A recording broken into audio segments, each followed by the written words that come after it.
Captain Picard, Priority 1 message from Starfleet coming in on secured channel. My Readier Room.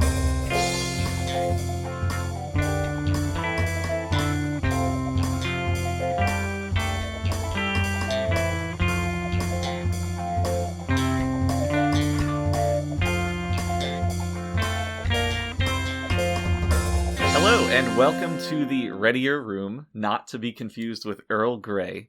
This is the only TNG rewatch podcast with on-set insights from those who worked on the show itself. My name is Mitchell Siggers, Chief Consultant of Services, and as always, here's my life partner, Brandon Hobbs, Head of Resources Management. Brandon, how are we today?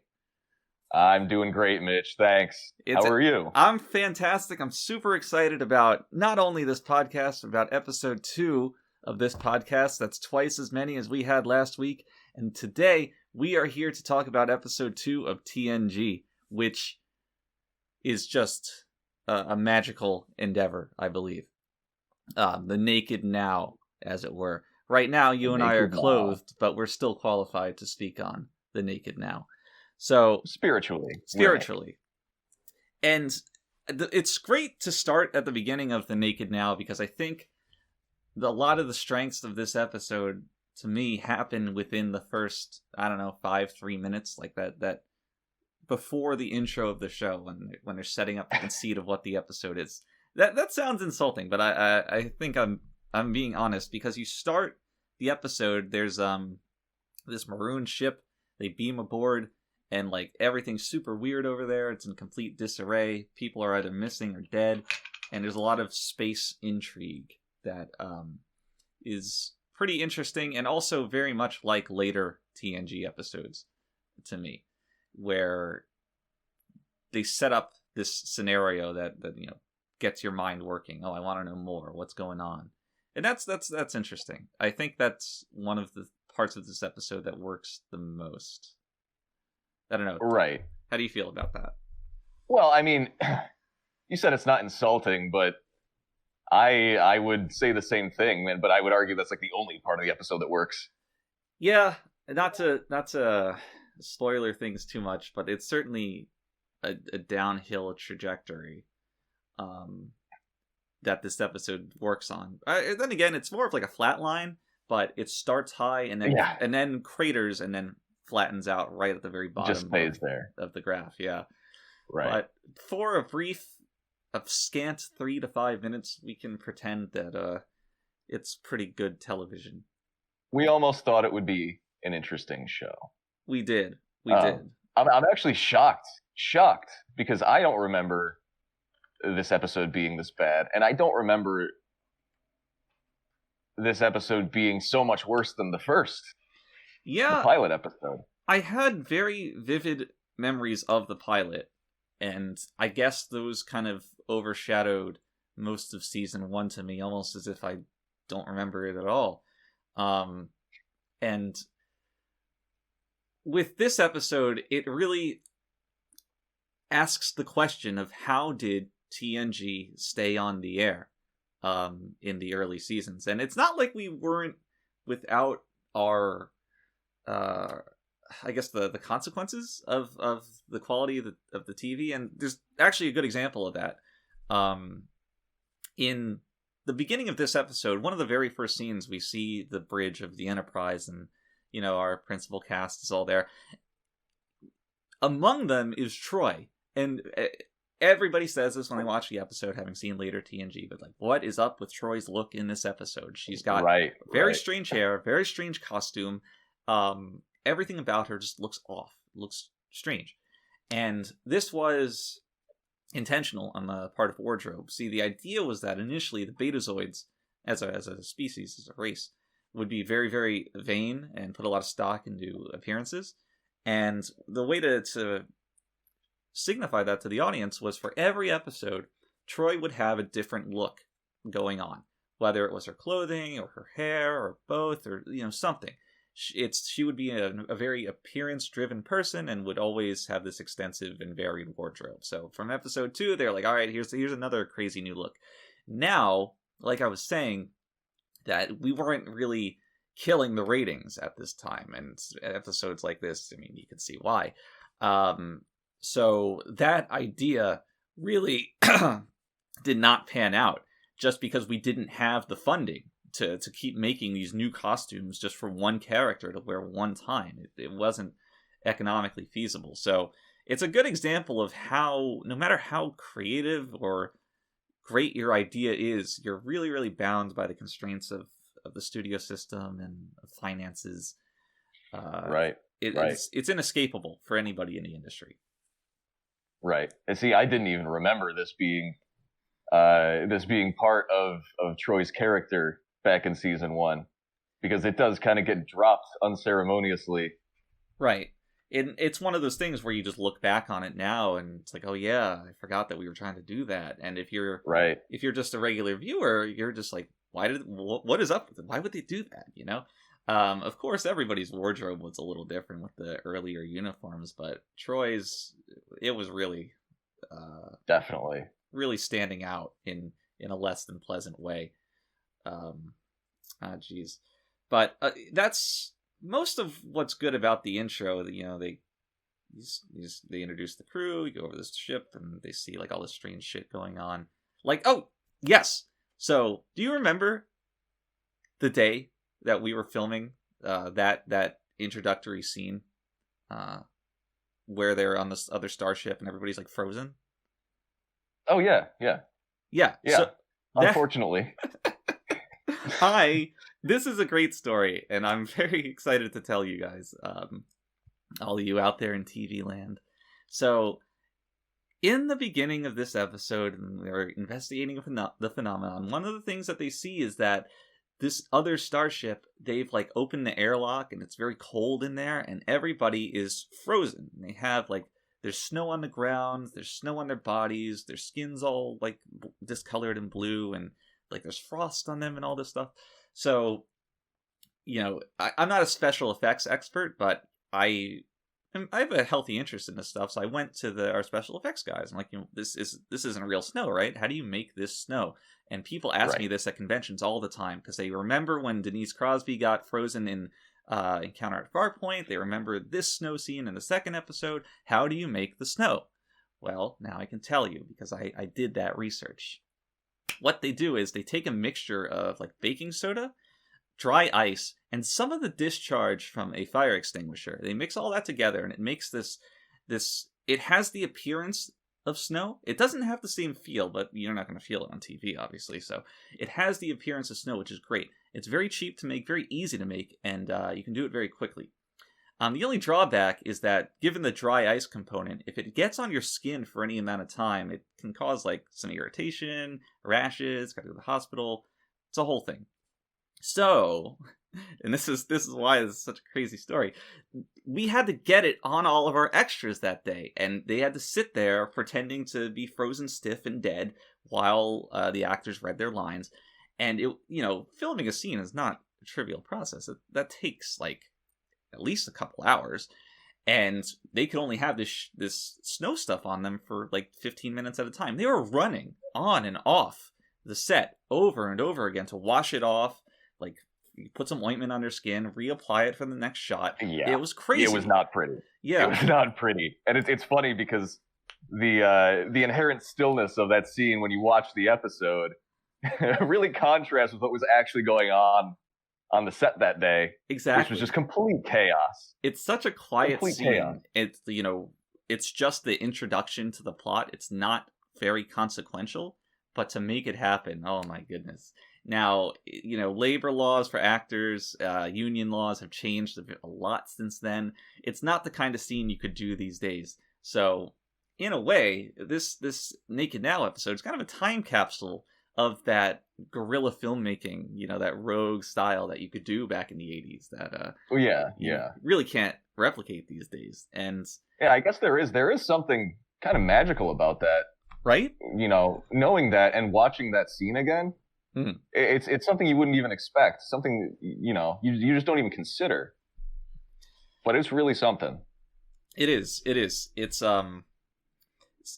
it really, when these episodes lack like the quality that you expect of later TNG plots and writing, it's these moments that really bolster up the end product, and you really only get this appreciation by being there. But that's the beauty of the Readier Room. Right now, everybody can share in this. It's wonderful. So go ahead. Oh, I was gonna say, we've been spending a lot of time. It's funny because you opened this episode up saying that the first 3 minutes are probably the best working part of the episode, and we've already spent all this time on the introduction. I'm just trying to avoid getting to the rest of the episode. You can. Well, it's just funny because you can see how much work and love actually went into these first 3 minutes of this episode. Yeah, it's a real labor of love. Yeah. So, on that note, I've got a story for you. Really? Ooh. From the first 3 minutes. Rubbing my hands together and ready to hear this. And this is before they even get onto the other ship, right? Okay. Opens up, they're on the bridge, and the crew is receiving a transmission of some kind from the ship. And you'll notice that the dialogue, the acting, the performance really doesn't line up with typical TNG performances. Yes, yeah. Mm-hmm. I remember. It was a little weird, right, when we were watching it, right? It almost feels like you stepped onto a different show for a moment, and that's actually because you have. Do tell. So, the day we were filming at Paramount, the neighboring lot at the time actually belonged to a soap opera. And so the transmission that we're hearing there, it was actually just audio bleed coming from that soap opera, repurposed to be the transmission that the crew hears to get onto that ship. And it was a complete accident, as I'm sure you might expect, literally done in real time. Right. But it's amazing because you can kind of tell, because when the shot is lingering on Patrick and he's like supposed to be hearing this transmission, the timing of the cut is completely misaligned with the timing of the audio itself. So you kind of have this sense like, is a cue off here? Like, what's going wrong? Right. Yeah, it's just one of those happy accidents. For an impromptu performance like that, I thought it went exceptionally well. And exceptionally well. If I can be petty for a moment, everybody thought that, because there was this kind of rivalry going on, two shows filming on adjacent lots. Everybody thought that soap opera would outlast us because they saw what we were doing and like, that's gonna get canceled immediately. Well, still beating heart. Where are you now? TNG, people are talking about it years later. We got you. That's right. It does feel pretty good. I had to get that pettiness out of me. But it's shocking just how dedicated we are to never ever mentioning the other 90% of this episode. Yeah, it's something I really would rather just not do. Yeah, but it's so bad. It's so bad. Unfortunately, the Readier Room episode 2 is not over yet, so it's the only thing we can do. One of the so the plot of this episode, right, the Naked Now, it becomes this whole thing about this forced intoxication virus thing that's sweeping through the crew, and it's very strange. But longtime fans of the Star Trek franchise will note that this is a very similar phenomenon to what happened in a plot of the original series. And in fact, at some point in this episode of TNG, the characters like browse through Federation logs and like, oh, this is similar to what happened to the original Enterprise with Captain James T. Kirk. And, that sounds kind of hokey, but we were very, very worried about old Star Trek fans and their ability to accept new Star Trek, right? There's no Vulcans on this crew, there's no William Shatner. This is not what I love. Well, why would I watch this? So we wanted to be very sure to pepper in a lot of references to the old original series, I guess the original series. And this was one of them. It's like, oh, you remember that episode, right? We're doing a take on that. Come watch our show. And we wanted to have one of those references in every single episode, just to keep people coming along, at least throughout like season 3 or so. By that point, we hoped they would just be on board with it. But right, very quickly, we were like, well, what are we going to do this week? What are we going to do this week? What are we going to do this week? How are we going to reference the original series? And like the writer's room was really banging their heads together trying to make this happen. And I think it was Michael Dorn who at some point was like, well, I mean, the ship is still called the Enterprise, right? That's enough of a reference for the original series fans. And everybody, had a moment where they nodded in unison, and that's how we were able to keep our reference streak alive. That's genius. It is. They say that, some people say that actors aren't creative people, that they just kind of do what their direction is and what their scripts say, but really they are. We had a lot of creative contributions throughout all elements of the production from our team of actors, and there's no way that TNG would have became what it did if we had cast different people in different roles. Oh, for sure. Sure. So and we're going to see that a lot going forward as well. Oh yeah. It's there's a reason that these are the people that you see at the Trekkie fan conventions, right? They are the ones who made it. And we were there, we did our part, and the show wouldn't have been what it was without us either, but you got to give credit where it's due. Definitely. So that's the conceit of the episode, though. This intoxication thing. And I think that the decision to do this is what made the episode as bad as it ended up being, because when somebody's drunk, they act a little differently than they usually do. And right now, early in the series, we're still getting to know all these characters. So when you make the plot of an episode as these characters who you don't fully know yet are acting differently than their usual selves, it's very difficult to appreciate that because your standard of where they should be isn't fully set yet. Right. And it just makes things baffling to the viewer. Because, you don't know if they're becoming something that is really them, but that they keep buried beneath the surface, or if they're just changing their personality to something that they would never be. It doesn't work. And not only is it baffling, the viewer can't appreciate it. Yeah, exactly. Right?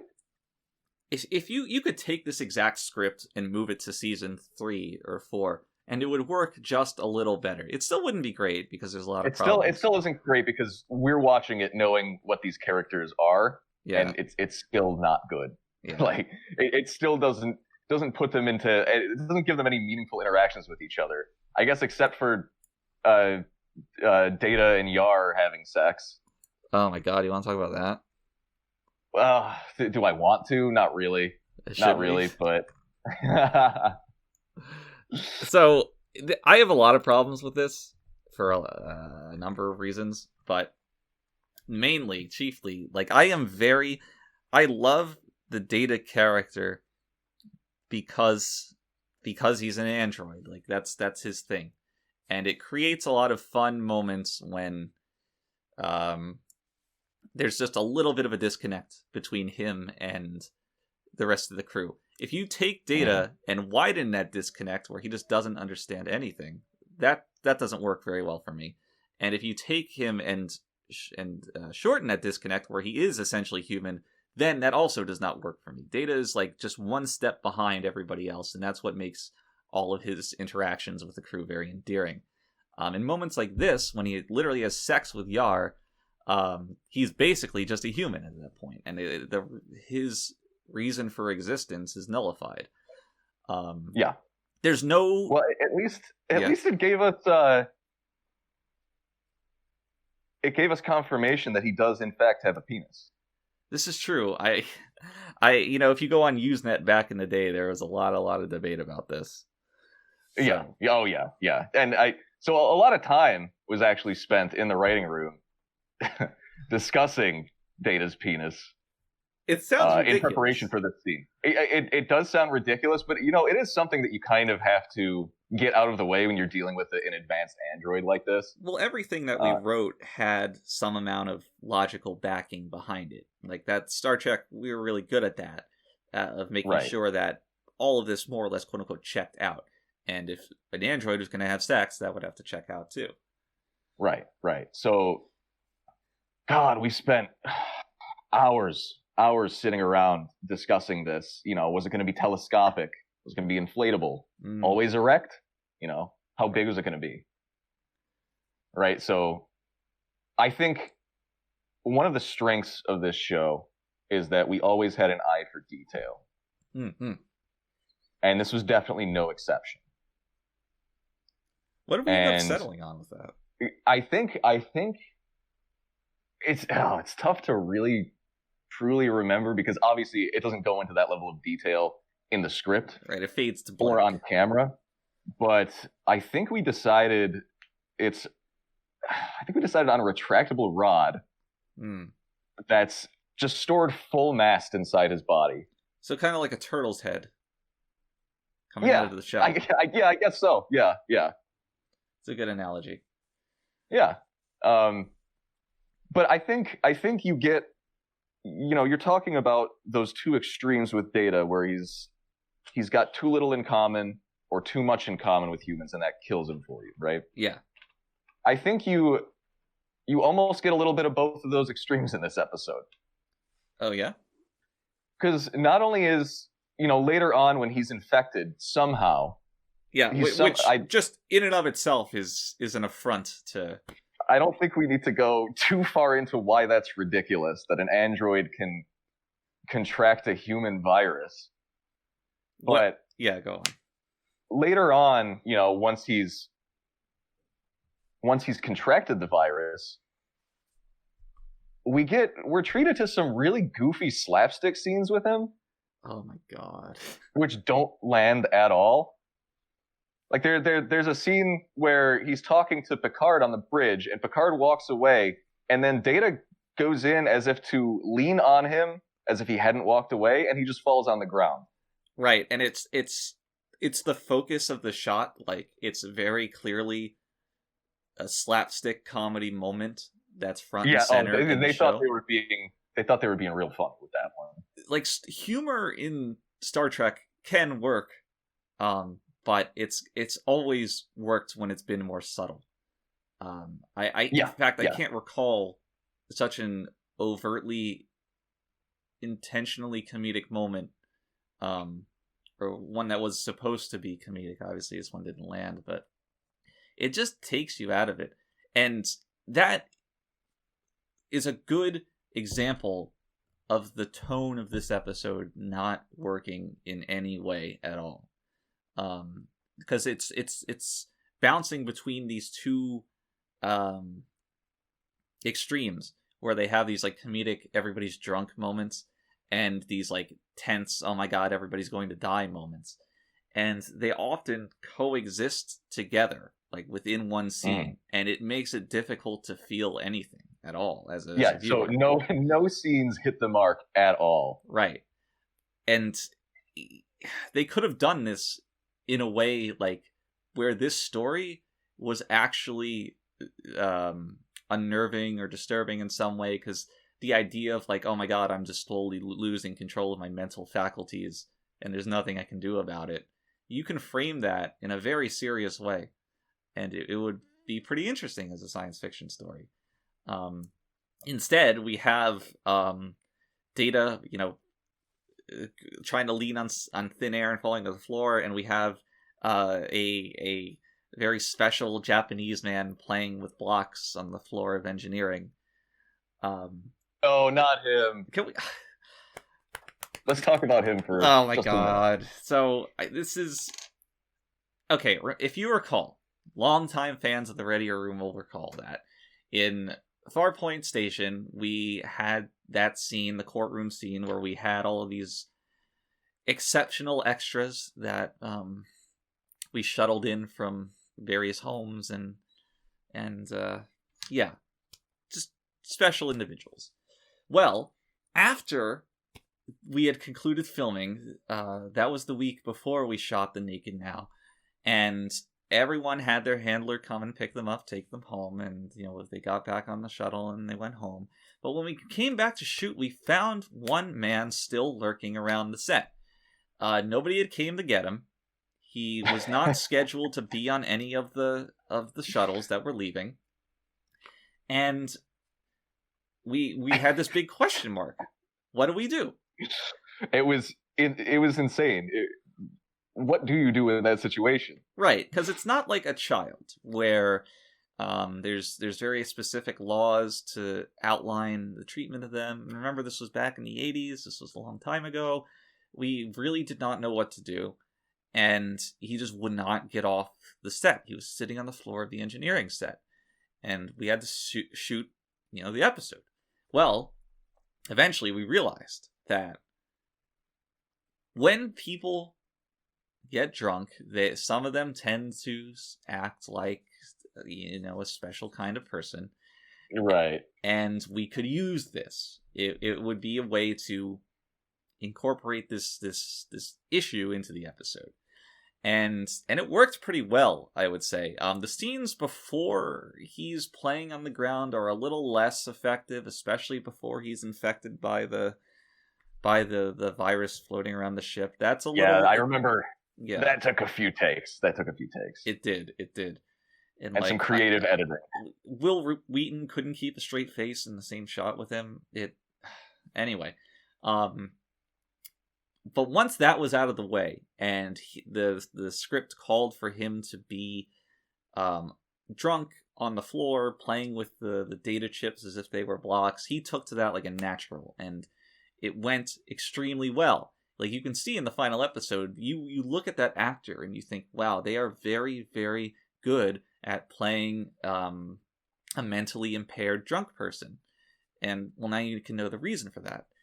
It worked very much to our benefit, and luckily, right after we had finished shooting, a bus had stopped there, and we were able to kind of push him onto it. So that problem took care of itself.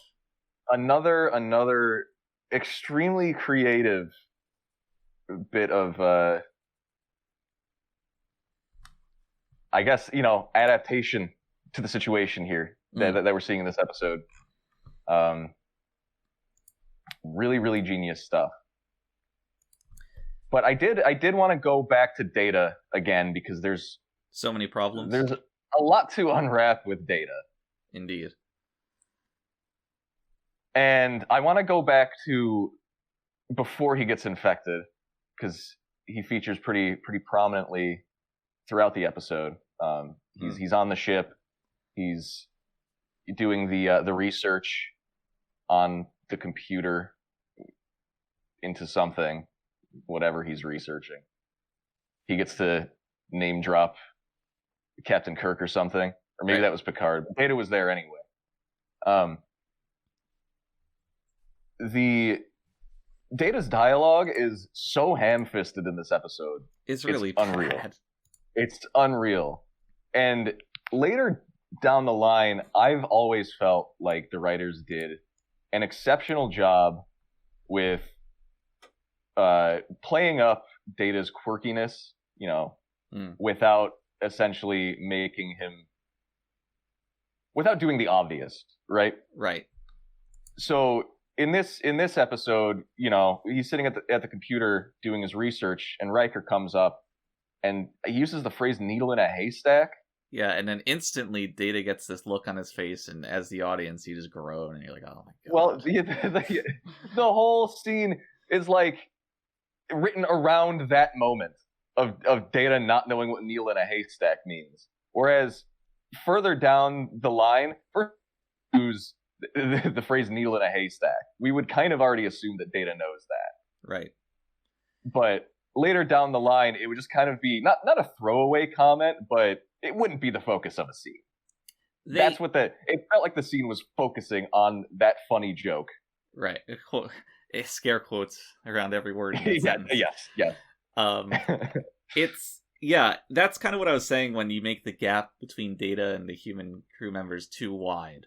It's like, right. Why would somebody waste their time on such a trivial task, looking for a needle in a haystack? It's like, all right. Right.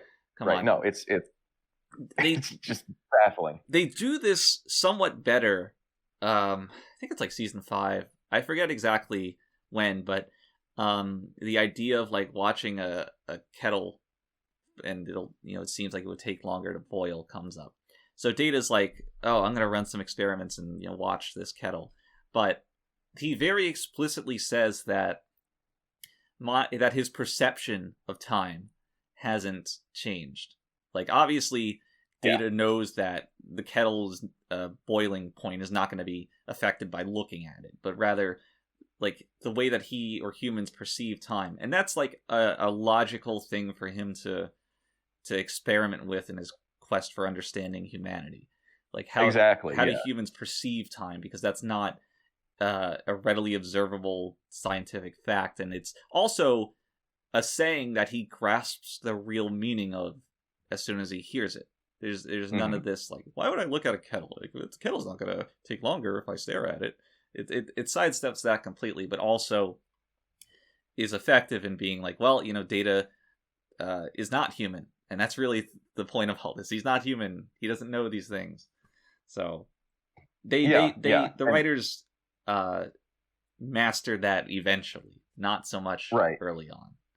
No, and the juxtaposition of being used to watching the newer episodes in syndication and then jumping back to this is very jarring. Right. There's this overarching like excuse where like, oh well, in season 5 Data had spent 5 years around humans, so he knows more, and it's like, yeah, that makes sense, but I can tell you, I mean, I was there. That was not the intention from the start. So no, and it doesn't excuse bad writing. It does not. It does not at all. Speaking of bad writing, and God help you if you could at all figure out what number of ways I'm taking that segue. There's another character who figures very heavily into this episode, and that is Wesley Crusher. Mm-hmm. And I have the biggest problem with how Wesley Crusher is introduced in this episode. So, to set the scene, Geordi goes on the away team. He contracts whatever disease is going on, and that brings him to sick bay, and he's like feeling like shit in sick bay. So the Crusher, the doctor, says, Geordi, you're confined to sick bay, and then she walks off to her office to go report her findings or whatever. Geordi, for seemingly no reason at all, just takes off his communicator, gets up, leaves sickbay without any resistance, goes to visit Wesley Crusher in Wesley Crusher's room, where Wesley Crusher's playing with some inventions he made, and Geordi's like, Wesley, what are you doing? And Wesley's like, oh, I'm playing with this device that can make a recording of Captain Picard saying anything I want him to say, and I'm playing with this small tractor beam device that I made. And then Geordi's like, oh, that's great, bye, and then he just leaves. And the only narrative purpose of this scene is to establish that Wesley has those two things, because those are both going to figure into the plot later on. And it is so... when you watch that scene, you just know that this is solely to get this out of the way, to introduce this to the audience. I remember you saying exactly that when we were watching the episode. Right. Like, this is going to come up in the plot later. And it sure did. Yeah. In probably the clumsiest way possible. That was... So Wesley becomes like the villain of the episode in some way. He manages to convince the drunk crew that he is now captain. And I just want to point out that all of this, the way that they write drunk people, it does not make any sense. You don't get drunk and then be like, well, I guess it makes sense that this 15-year-old's the captain now. No, it doesn't. For anyone who's had any amount of alcohol before, you would know that it does not do that to you. And, I mean, interestingly enough, I'm sure you could probably guess this. Yeah. No one on the writing staff had ever actually been drunk before. Shocking. Oh my god. So, when you're seeing these intoxicated versions of the crew, and, just seeing how poorly written their drunk versions are, that's why. They literally had to have a little excursion one night out to a number of bars and strip clubs, and they just sat there observing drunk behavior. And that's actually inspiration for the Tasha Yar scenes we've seen in the final cut. God. But yeah, really just a lot of the behaviors in this episode don't make any sense. The fucking Tasha Yar stuff. Jesus. That was so difficult to sit through. Do you remember the fan that we had on set? Oh man. Tell this story. Tell this story. All right. So there's a scene, I think, in the fourth act. It's pretty late. Where it's late, and it's also completely just unconnected, divorced from everything else in the episode. It adds nothing. It goes nowhere. Just a complete non sequitur. And you'll see why. So we cut to Tasha walking down the corridor. Mm-hmm. And she begins to walk up to this random ensign and just make out with him, just like tongue kiss him, right? Yeah. Cringing. So, fun fact: the role of that ensign was actually the prize in a contest we were running, which was to be on the show and win a kiss with Marina Sirtis. Who, right? Observant fans will know is not Tasha Yar. Yeah, observant fans will also know that Sirtis and Denise were, supposed to have opposite roles, right? So we ran this contest before they had switched roles. So this guy comes on set thinking he's going to make out with Marina Sirtis. Oh, God.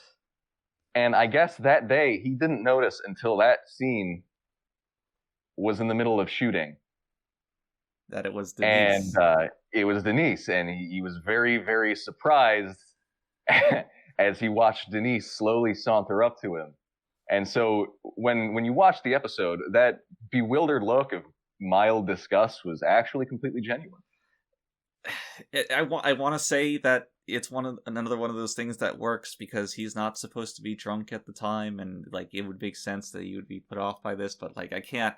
It's very difficult to get over. Ideas of consent were not the same that they are now. It's it makes my skin crawl thinking about it. It would have been beautiful if it wasn't so sad. Right. It's they say that you should suffer for your art, but it's not right to suffer for somebody else's art. So I hope we haven't ruined this episode for you longtime fans. Well, it's people it kind of does that itself. People all the time are like, I can't go back and watch Ace Ventura anymore because of all the transphobia in it, and this is another one of those things. I can't watch The Naked Now anymore because of the I'll just say what it is, the rape that happened on set, on camera. Right. I've gotten a little incensed over this, but it's not well, right. Okay, well, speaking of rape though. Oh no. And speaking of Yar, so to go back to the fucking Data Yar stuff. I gotta take a deep breath. Whew. So Data and Yar, they have sex. Before they have sex, they kind of rendezvous in Yar's room, and she's wearing this sexy, quote unquote, outfit, and she tells Data a little bit about her past. And one of the strange bits of dialogue in there is how she mentioned the roving rape gangs on her home planet and how she managed to avoid them, whatever. It's why would you bring that up while you're having sex with somebody or about to have sex with somebody? And the idea was that this would not only heighten the sensuality of the scene, but that this would be Data's cue on how to engage in intercourse with human beings, because obviously that's something he hadn't done before. So it was kind of a line that served a dual purpose. Gene was very adamant that the line not get cut from the final scene. And I'll leave it to you to decide if it's effective or not. Some people thought that it set the tone right for what they were about to do. Other people thought it was a little much. I know where I fell on that discussion. But, just a little inappropriate, I think. Just a little. I didn't win out. I did not get my way. And yeah, so there's a lot. Narratively, this episode doesn't work. Tonally, it does not work. In the production, there's a lot of issues. I'm glad we could lay bare the naked now in such a way that all of this is able to come out, but it's just... And then you have this fucking Picard Crusher stuff. You remember this? Picard and Crusher? The Doctor. Not Wesley Crusher. Yeah. So they once the Doctor gets infected, she starts having the hots for Picard.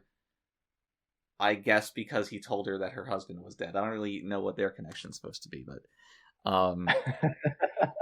so they go to... She's like, oh, first of all, she says, see me in my ready room. I don't know if she has her own ready room or what. Or does she say my? She says my. So I don't know if her ready room or Picard's ready room, which is the Readier Room, but I'm very, very interested in finding out.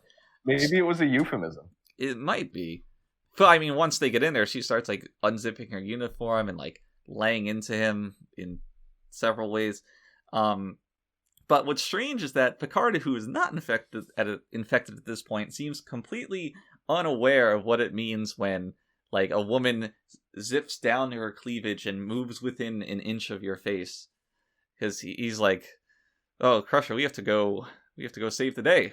What are you doing?" Well, what would you have preferred? He stayed in the room and had sex with her while the ship was about to be destroyed? No, but I would have preferred if he was like, Beverly, you're not in the right state of mind. We have this virus going around. It's infected you. You have to get it together. Something. That makes sense of what Picard would do instead of being like this weird non-human who can't comprehend what a sexual advance is. And then, like when this... Over the course of that scene, I believe Picard gets infected, and he starts like getting into a little bit, but he's like trying to resist because he's not fully infected yet.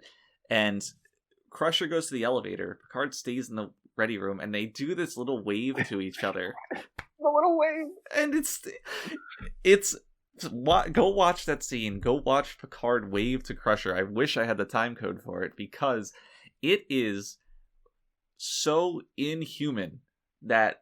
What direction was he given that he could not wave correctly? It's so awkward. It's baffling to me. And it's just one of many scenes of the episode where you're just scratching your head at the end of it and you're like, what? What? Literally, what? Yeah. So many of the scenes fall flat. They do. And we talked about the tonal reasons and stuff. Right. But I think my favorite one, the one that really made me laugh, was, I think it was at the end of Act 2, I think, when Wesley has just taken control of engineering. Oh my god. And, I mean, the whole situation's ridiculous. He's like a 12-year-old with a couple little toys who basically plays a soundboard of Picard to the entire ship, announcing that he's captain, which is like in any other episode, this would have been ridiculous. This would have been nothing, right? But this happens, and then we're treated to that danger musical sting, right? As it cuts to commercial. Lead us into commercial, and it's only when that music plays that I realize, oh, we're supposed to feel some kind of way about this scene, Yeah, we're supposed to feel dread. Meanwhile, the smiling face of a 15-year-old Will Wheaton is just displayed up on very prominently on the screen, and I'm sorry, I don't feel danger from that. And we immediately cut back after commercial, and Will Wheaton's dumb face is standing there next to large Asian man playing with toys on the floor. Right. And it's like, well, okay, we're really in danger? And even logically, let's say that all of the crew is drunk enough that they would believe Picard would say over the intercom, "I'm turning control of the ship over to Wesley Crusher." If he just followed it up with another announcement, "Oh, I'm rescinding that command. I'm your captain again," everybody would just probably believe him again. And right, he it's just not that hard. Never does that. It's so contrived, is what it is. Yeah.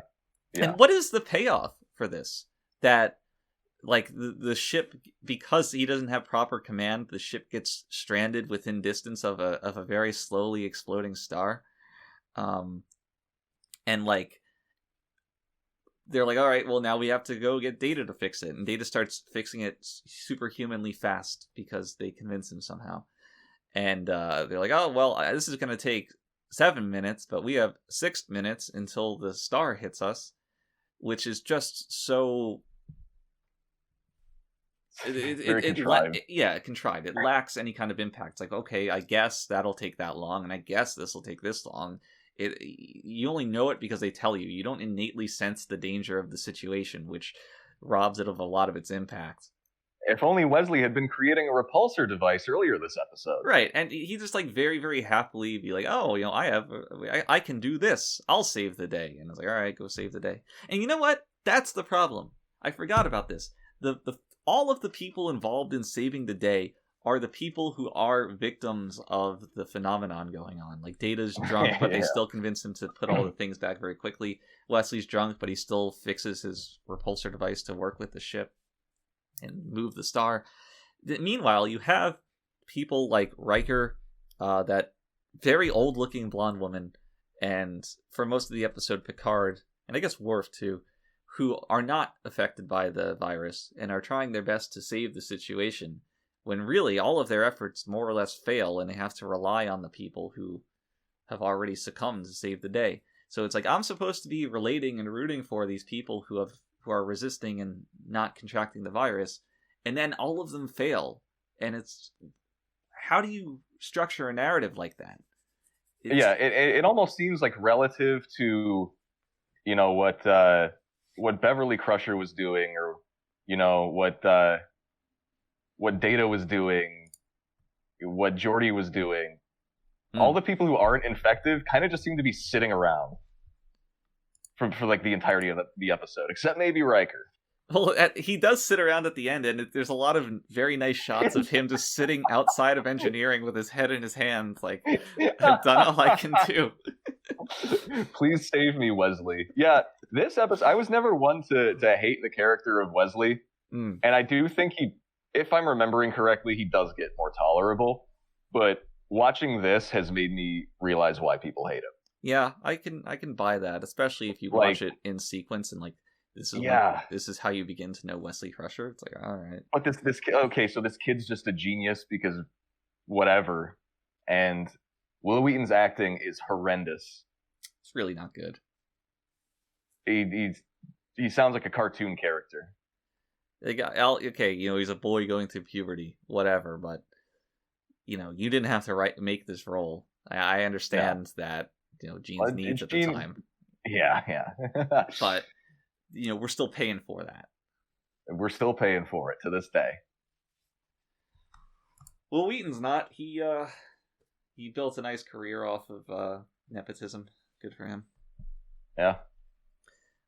Do you have any more thoughts on The Naked Now? Closing thoughts on The Naked Now? Oh, well, I guess kind of to wrap us up a little bit, just about the episode overall, and something we've already kind of talked about. But one of the biggest complaints I think we got from fans about this episode is that the characters don't act like themselves, right? Right. And you know, the immediate plot aside, that was actually intentional. It was intentional to have an episode like this, specifically where the characters do not act like themselves, in the first season, fairly early on in the first season. You're right. Because, yeah, right? Gene thought the show needed more exposure. Mm-hmm. And his idea was the actors could, win some awards. Bless his right? heart. And so by giving the actors a more expanded range in this one episode, he thought they'd have a kind of an opportunity to show off their acting chops, and win an Emmy. Mm. And the I scene think the results speak for themselves. With Data and Yar, I think, was the real one that they were very keen on submitting to the awards people. Yeah. But you know how it goes. So many snubs. I'll save everybody at home the indignity of looking up the mid-'80s Emmys awards, and didn't quite get there. No. That's, didn't quite get there is a good way to sum up the episode and a good place to leave it. It's it had some kernels of ideas, but did not quite get there. No. Perhaps episode 3 will. If you would like to find out, I can only hope. If you would like to find out how episode 3 got there or did not get there, join us next time on the Readier Room. And until then, everybody, stay readier. The troublesome little man-child.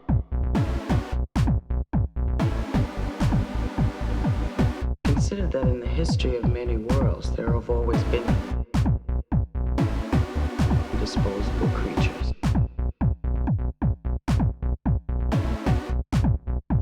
Do you consider yourself superior to us? Should have told him to mind his own damn business.